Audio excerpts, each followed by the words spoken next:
Hello, fellow Planeswalkers, it's Scott, and today we're back for day 10 of the Lost Caverns of Ixalan spoiler season, and we didn't get a lot of cards today, but we got a few interesting ones I want to talk about, because basically what they did was they dumped all the Commander cards today, so we didn't get much for Standard or from the main set, but some cards I definitely want to talk about. So let's dive in to the Lost Caverns of Ixalan. First we got Anim Pakal, Thousandth Moon. For one, a red and a white mana, you get a legendary creature. That's a human soldier. That's a 1/1. And she has an important ability. Whenever you attack with one or more non-gnome creatures, put a +1/+1 counter on Anim Pakal. Then create X/1/1 colorless gnome artifact creature tokens that are tapped and attacking, where X is the number of +1/+1 counters on Anim Pakal. So I am excited about this card. This is very reminiscent or similar to Adeline, where you attack. It doesn't matter what creature you're attacking with. You get a benefit. In this case, you get a +1/+1 counter. For Adeline, it's increasing her power. And you also get attacking creatures. Now, the thing I really like about this, and why I think this might be one of the best cards in the set for aggro players, is for every +1/+1 counter you get a 1/1 colorless gnome artifact creature token that gets created. So if you've got anything that's boosting the power of your creatures, they can be 2/2. So you maybe played Wedding Announcement 2, you got some Wedding Announcement tokens that you might be attacking with because you don't want to attack necessarily with Anim Pakal. So you're doing that and you're growing your board every single turn to the point where you reach a critical mass and you just run over your opponent. So I think this is a card that's going to be a build around in Standard. I think it's going to take us a little bit of time to figure out exactly how to do it, but I can see this as a wonderful token generator. And we already know that there are other cards in Standard that boost the power and toughness of artifacts.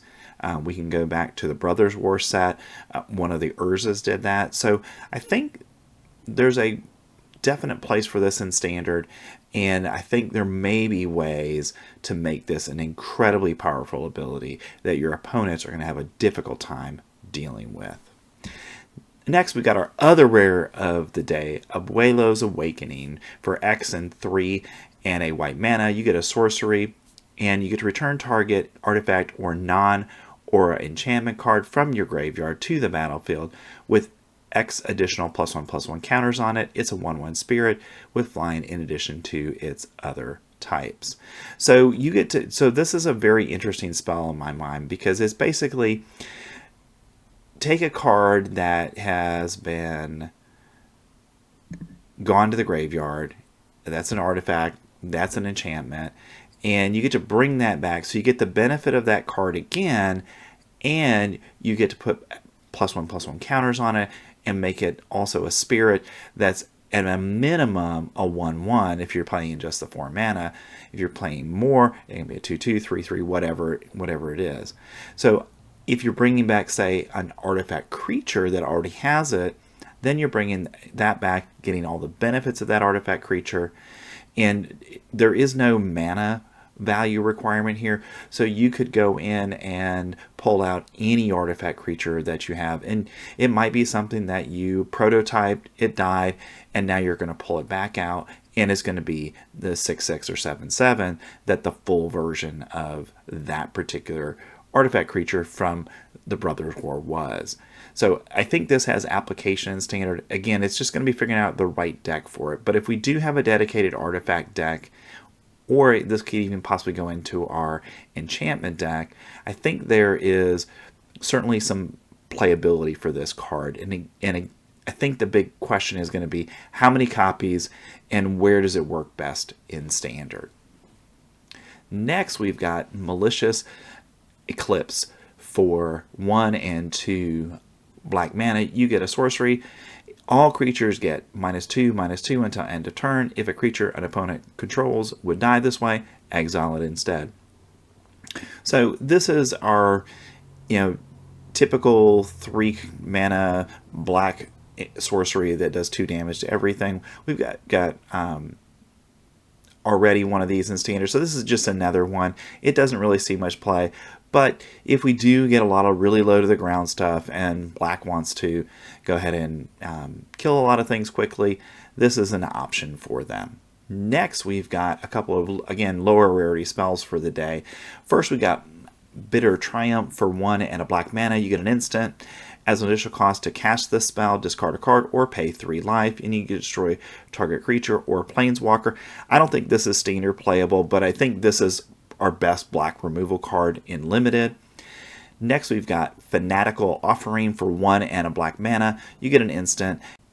As an additional cost to cast the spell, sacrifice an artifact or creature, draw 2 cards, and create a map token. So this is an interesting card in my mind. If you can, we've got a lot of low cost artifacts in standard already.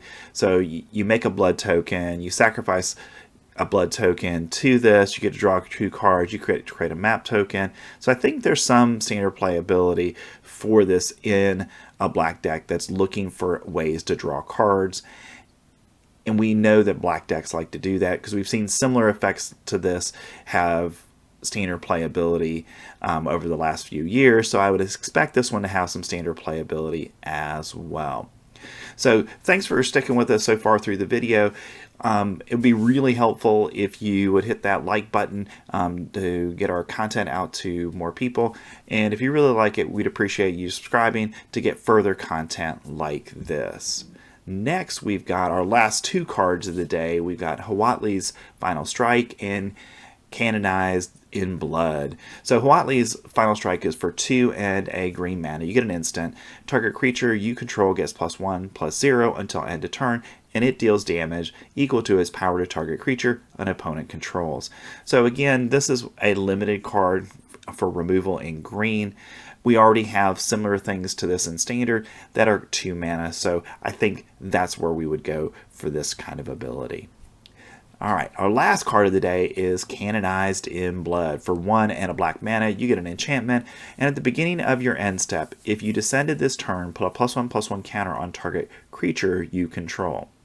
So I really like this card's potential in standard. That ability to put +1/+1 counters on things cannot be underrated. And this one is in black. Typically we see these in green enchantments like this. So I'm really interested to see how effective this can be in a black deck because we don't typically see this ability. So the question is, are there enough descend cards that you could trigger this enough to make it worthwhile include in a deck? Alright, and it has a final ability for 5 and 2 black mana. You can sacrifice Canonized in Blood to create a 4/3 white and black vampire demon creature token with flying. Alright, those are our cards for today. And again, I like this Canonized in Blood. I think it's got some application in standard in a descent deck because black getting +1/+1 counters on things could just be a ridiculous ability in standard. Alright, thanks for staying to the end of the video. I know we didn't have a lot of cards to talk about today, but special thanks to Caffeinated Gamers for sponsoring these videos. And we're going to be back over the next few days with some top 5, top 10 lists of important cards from the set that standard players are going to want to know about. So thanks, and I'll see you then.